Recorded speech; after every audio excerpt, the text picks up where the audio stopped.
The first thing I'm going to work on today is the legs. I've got this 10-foot piece of 8/4 alder. It's about 7 inches wide. It'll be perfect. We can get 2 legs out of each cut by cutting it in half.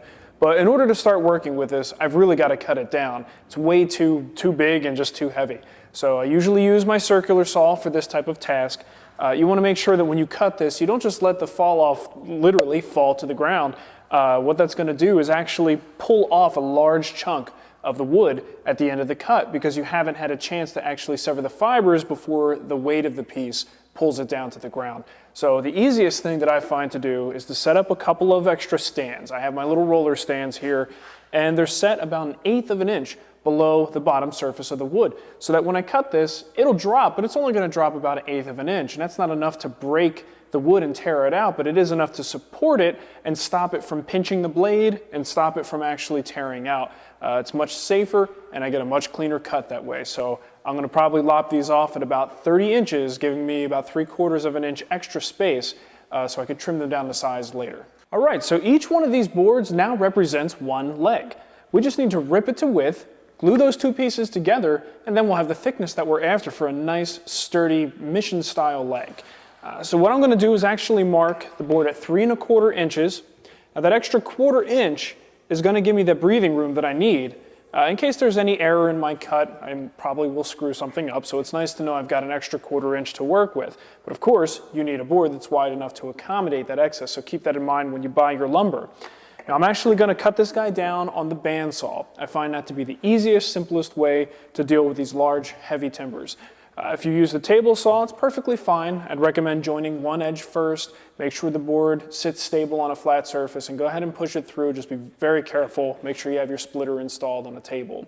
You could use a circular saw. Just make sure you've got a straight edge and everything's clamped down and secure. You could even use a jigsaw. If you have one and you don't have any of these other tools, you could certainly use that to cut these down. But however you do it, just be careful and make sure you give yourself a little bit more than 3 inches because we're going to need to be able to plane everything down and smooth it out later on, and our finished thickness is 3 by 3. Using the bandsaw, I cut the rough leg stock down to 3¼ inches wide. Now I've just finished jointing 1 face on each leg half, and it's time to glue these guys together. Yeah, baby. Put on that glue. That's what I'm talking about. Put on lots of glue. Spread that glue nice and thin. Ooh. Yeah. Put those leg halves together. Tighten down those clamps. And some extra clamps if you're feeling saucy. So just a quick dose of reality. I was looking at all of my leg halves and I noticed one that has this really, really big knot. And it's actually, in fact, it's a pretty deep hole as well. So this could be a stability issue. Aside from the fact that it just looks ugly, I'm not going to be able to put this on my leg unless I could do something with it. So the key is to fill it with epoxy so that it actually is stable, and then I'm going to actually face this to the inside. It's going to be on the inside of my leg joint, and we'll never see it, but it's still stable. So let me get some epoxy over here. I already had the resin, I just added the hardener.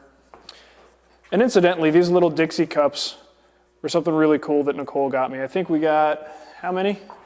600? A bag of 600 for about $5. That's a pretty darn good deal.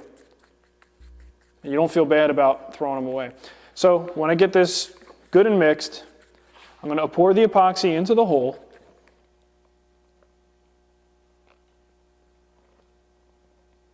Give it a chance to seep in. And I'm going to let this sit overnight.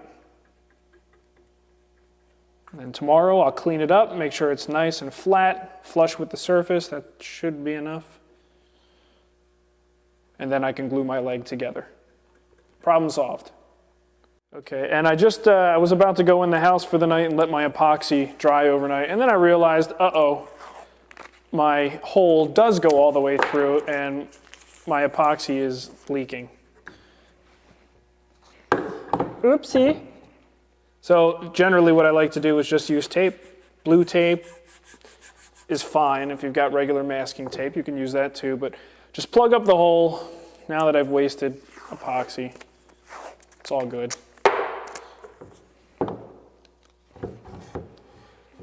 That should be good enough. Shh, don't tell anybody. After 6 to 8 hours, I remove the legs from the clamps. Now I forgot to remove the glue before it's set up, so now I'm paying the price. Since these legs still have a lot of extra stock, I'm not concerned about the damage I'm doing with the scraper. But removing the dried glue is an essential step to keeping my joiner and planer blades in good shape. I use a pencil to place some indicator marks on one side, and then I joint that face. You might notice throughout this video that I'm wearing a pair of gloves.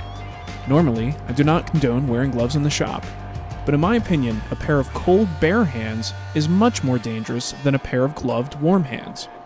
But if you do any work with the drill press or any tool that requires close encounters with the business end of the tool, I recommend taking off the gloves. After one face is jointed nice and flat, I turn the leg 90 degrees and joint the adjoining face.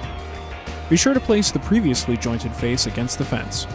3 to 4 passes should do the trick.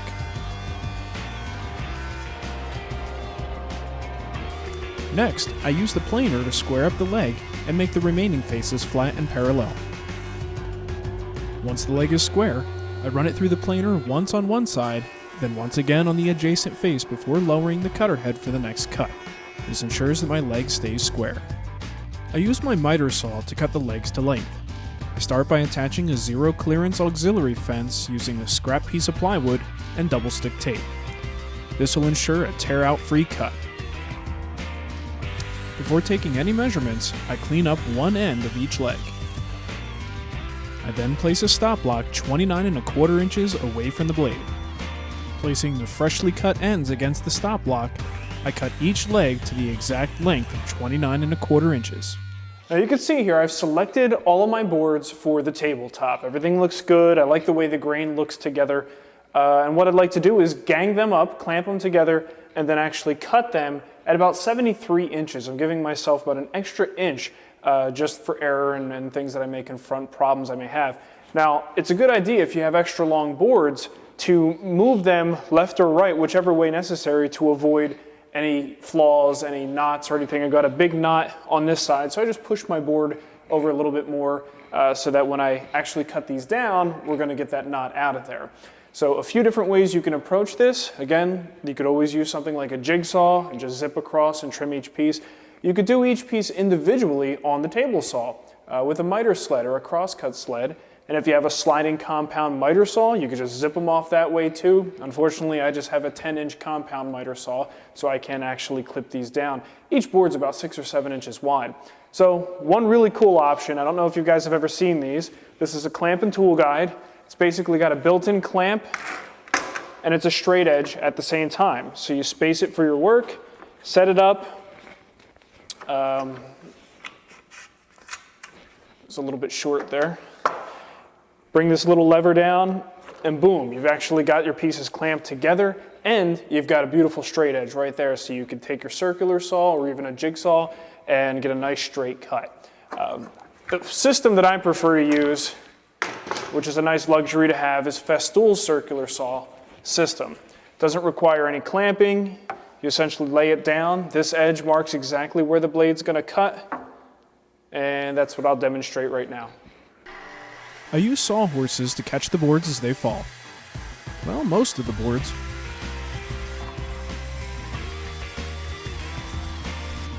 I like to double check and make sure I have enough width. I give myself about 4 extra inches. Now when doing a wide tabletop like this, you are almost always going to confront this issue. That's how to joint this face, how to flatten the face without cutting it down to strips that are small enough to fit on our joiner. I've only got a 6-inch joiner, so if these are over 6, I'm going to waste a lot of material, or I'm going to have to do a lot of gluing back together when it's all said and done. So for me, the best thing to do when you're at the lumber store, pick the flattest, straightest boards possible. And then this way, when we get them back to the shop, we can actually avoid using the joiner altogether and just pass these a couple times through the planer and get a relatively flat board out of it. And when we join everything together, if there's a little hump here or there, we could pull it down with a clamp. And if anything persists even after the glue up, at that point we could just sand everything nice and flat. And if you're good with hand planes, you could do that method as well.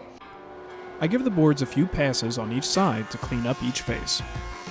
Since I want the top to be as thick as possible, once each of my boards has 2 clean faces, I stop planing. After planing, we head to the jointer. Jointing extra long boards can be pretty tricky, so I like to break up the process into 3 steps. First, I establish a nice stable edge that's pretty close to 90 degrees. 1 or 2 passes up against the fence does the trick.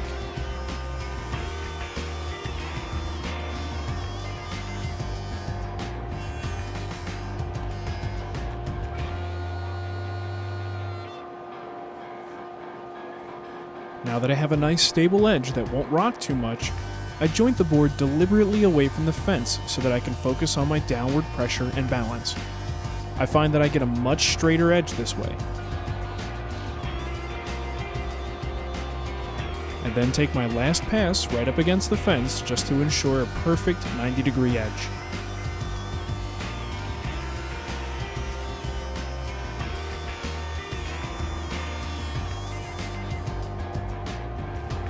I finish up by making sure the edge is perfectly square. After jointing, I clean up the last edge at the table saw. I only remove the material that's required to clean up the edge. No more, no less.